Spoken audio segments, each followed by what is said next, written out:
Hello everyone, আসসালামু আলাইকুম। কেমন আছেন সবাই? লাস্ট কয়েকদিন কোনো ভিডিও আপলোড করা হয় না। আমি নিজেও ফার্মে ছিলাম না, প্লাস হচ্ছে এত ব্যস্ততার কারণে ফার্মে কোনো খোঁজ খবর নেওয়া হয় নাই। তো আজকে বেশ কয়েকদিন পর ফার্মে আসলাম। এই যে এখনও কোনো খাবার দেওয়া হয়নি, বাজে 12টা। আমি যাওয়ার আগে হচ্ছে যে ক্যারেটটা এখানে নামাই দিয়েছিলাম, এখানে কোনো ডিম আছে কিনা বা কুচামুরগি আছে কিছু নাই।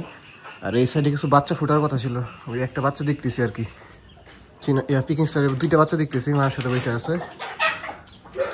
এই যে মাশাআল্লাহ, দেখ ফার্মে এসে ফার্স্টে একটা গুড নিউজ দেখতে পেলাম। এই যে 2টা বাচ্চা মার সাথে বসে আছে, মাশাআল্লাহ মাশাআল্লাহ। 2টা বাচ্চা এই যে দেখেন, হ্যাঁ হ্যাঁ পড়ে গেছে, পিকিং স্টারের বাচ্চা। আগের হচ্ছে আমরা 4টা বাচ্চা খুঁজছিল, ওইখান থেকে 3টা বাচ্চা আপাতত আমাদের কাছে আছে। এখন 2টা বাচ্চা পেলাম। এই 2টা মাশাআল্লাহ বাচ্চা অনেক বড় হয়ে গেছে, মনে হয় আর এক দুই দিন আগে ফুটছে।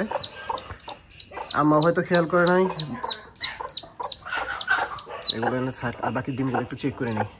তো এই যে এখানে আরও 4টা ডিম আছে, এগুলো ফুটবে কিনা জানি না। আর যেগুলো ফুটবে না এগুলো ভিতরে নষ্ট হয়ে নড়তেছে। আর এখানে একটা প্রবলেম হয়েছে কি, আমি যখন ডিম বসাইছিলাম তখন হচ্ছে পিকিং স্টারের ডিম আর হচ্ছে চীনাশের ডিম একসাথে দিচ্ছিলাম। এখন এইগুলো যদি চীনাশের ডিম হয়ে থাকে সেক্ষেত্রে হচ্ছে ফুটবে হচ্ছে 35 দিন পর। এটা একটা বড় একটা মিস্টেক হয়ে গেছিলো আমার। এখন এই ডিমগুলা কী করি, একটা ঝামেলায় পড়ে গেলাম। এগুলো হয়তো এই যে এইখানে একটা মুরগি আছে বা আশেপাশে অনেকগুলো মুরগি আছে, এইখানে কোনো একটা বিচ্ছে দিয়ে দিতে হবে। আর এইখানে আমরা 4 দিন আগে 2টা মুরগি বসাইছিলাম, দেশি মুরগি। এখন এখানে এগুলো জীবিত আছে কিনা আমি তো আল্লাহ জানে, কারণ এগুলো ছাড়া হয় নাই, এখন পর্যন্ত ছাড়া হয় নাই। খাবার জন্য যে একটু বাইরে আসবে সেটাও হয় নাই। দেখ মাশাআল্লাহ ঠিকই আছে, কিন্তু যে একটা ডিম ভেঙে ফেলছে। দেখেন এই একটা ডিম ভেঙে গেছে। এগুলোর এতদিন এক ফোঁটাও ছাড়া হয় নাই, কারণ হচ্ছে এখানে ছিল 3-4 দিন। এখন সবগুলো খাবার টাবার দিতে হবে, আর বাচ্চাগুলো আনার হচ্ছে আমার ওই ফার্মে নিয়ে যেতে হবে।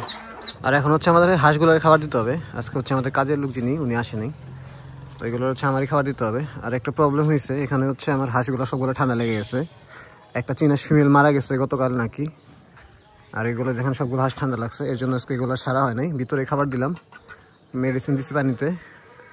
আর এখানে চীনা রাজহাঁসগুলো আছে, রাজহাঁসগুলো ছেড়ে দিব। আর বাকি যেগুলো আছে এগুলো একটু ধরে রাখবো, যাতে হচ্ছে মেডিসিন পানিটা খাইয়ে ফেলে। যেহেতু রাজহাঁস খুব একটা পানিতে যায় না, পিকিং স্টার তো ছাড়ার সাথে সাথে পানিতে চলে যায়, এই জন্য একটু ঝামেলা।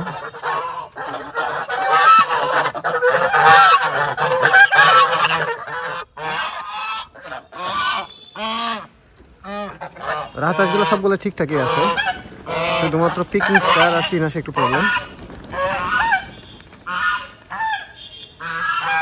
রাজহাঁসগুলো কিন্তু ঠিকভাবে দৌড়াদৌড়ি করতেছে। তো সমস্যাটা যেটা হয়েছে যে এখানে চীনাশে মনে হয় ঠান্ডার প্রবলেম একটু বেশি হয়, কারণ লাস্ট কয়েকদিন বৃষ্টি ছিল প্লাস গরম। এই যে এখান থেকে একটা ফিমেল মারা গেছে, আর বাকি ফিমেলগুলো একটু ঝিম ধরে আছে, যেমন যে একটা ফিমেল ঝিম ধরে আছে। তো আপাতত একটা মেডিসিন ইউজ করলাম। এখন আরও যারা অভিজ্ঞ আছে তাদের সাথে কথা বলে তারপরে হচ্ছে পরবর্তীতে অন্য কোনো মেডিসিন ইউজ করতে হবে। আর যে ওই মেলটা বেরোয় না এখনও। আর যে বাকি হাসি যেখানে ওষুধ পানি খাইতেছে, আর ওই যে খাবার খাইতেছে, খাবারও শেষ আমার। তো আমার যাইতে হবে এখন হচ্ছে আমাদের মুরগি ফার্মে, ওইখানে যে কী অবস্থা আল্লাহ জানে। তো এখন আছি মুরগি ফার্মে, এখানে হচ্ছে খাবার শেষ, আর হচ্ছে মুরগি সব ঠিকঠাকই আছে। এখানে একটা গুড নিউজ আছে, সেটা হচ্ছে আমার এখানে যে পিকিং স্টার ডিম বসাইছিলাম অনেকগুলা, তো এখান থেকে 3টা বাচ্চা ফুটছে। আর অনেকগুলো বাচ্চা ফুটছিল, ওগুলো হচ্ছে মারা গেছে, হয়তো কোনোভাবে মারা গেছে, মায়ের পাড়ায় নিচে পাড়া পড়ে মারা গেছে কিনা। তো আম্মা যেটা বললো যে আরও 3টা বাচ্চা ফুটছিল গতকাল, ওগুলা 3টাই মারা গেছে। তো এখন আমি দেখতেছি এখানে 3টা বাচ্চা আছে, এই যে 3টা বাচ্চা আর 2টা ডিম, মাশাআল্লাহ। তো ছাদে হচ্ছে আমাদের 2টা বাচ্চা, এখানে 3টা, আর এখানে সব মুরগির ডিম। দেখেন কি পরিমাণ খাবার দিয়ে রাখছে। আমি এর আগেও বলছি যে আমি যদি বাসায় না থাকি সেক্ষেত্রে খাবার 2 দিনই শেষ, তো তাই হয়েছে যে খাবার 2 দিনে শেষ করে ফেলছে। আর যে এখানে আছে হচ্ছে আমার আগেকার 3টা পিকিং স্টারের বাচ্চা, মাশাআল্লাহ এগুলো কিন্তু বড় হয়ে গেছে। এখানে 4টা বাচ্চা ছিল, একটা বাচ্চা মারা গেছে, বাচ্চা 2 দিন পরেই মারা গেছে আর কি বাচ্চাটা। আর এখানে হচ্ছে দেশি মুরগি বাচ্চা, যেগুলো হচ্ছে আমরা একটা ভ্যাকসিন করে ফেলছি রানীক্ষেতের, হয়তো কালকে গাম্বুরা ভ্যাকসিনটা করে ফেলবো যদি সময় পাই আর কি। আর এখানে সব দেশি মুরগি যেগুলো সব ঠিকঠাকই আছে। তো এখন হচ্ছে এগুলো খাবার পানি দিতে হবে, তো কাজটাকে শেষ করি। সবগুলো হচ্ছে খাবার এবং খাবারের পানি দেওয়া হয়েছে। এখন হচ্ছে আমাদের যে নতুন বাচ্চাগুলো ফুটছে ওইখানে বা ছাদে, ওগুলোর জন্য একটা ঘর রেডি করতে হবে। কারণ হচ্ছে এই খাঁচাতে মুরগি আছে, এটাতে মুরগি আছে।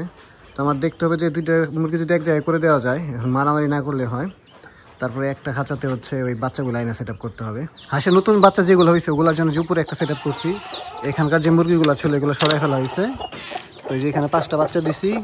আর ঝুটিয়ালা যে মুরগিটা আছে ওইটা দিছি। গলা ছিল মুরগিটার নিচে ডিম আছে যেহেতু, ওইটা এর জন্য উঠাই নেই। যে মাশাআল্লাহ 5টা বাচ্চা এখানে আছে। আর যেখানে খাবার, এখানে খাবার পানি। তো দেখা যাক এই 5টা বাচ্চা দিয়ে কয়টা বাচ্চা টিকে থাকে। তো এই ছিল আজকের ভিডিও। ভালো থাকুন সবাই, আল্লাহ হাফেজ, টাটা।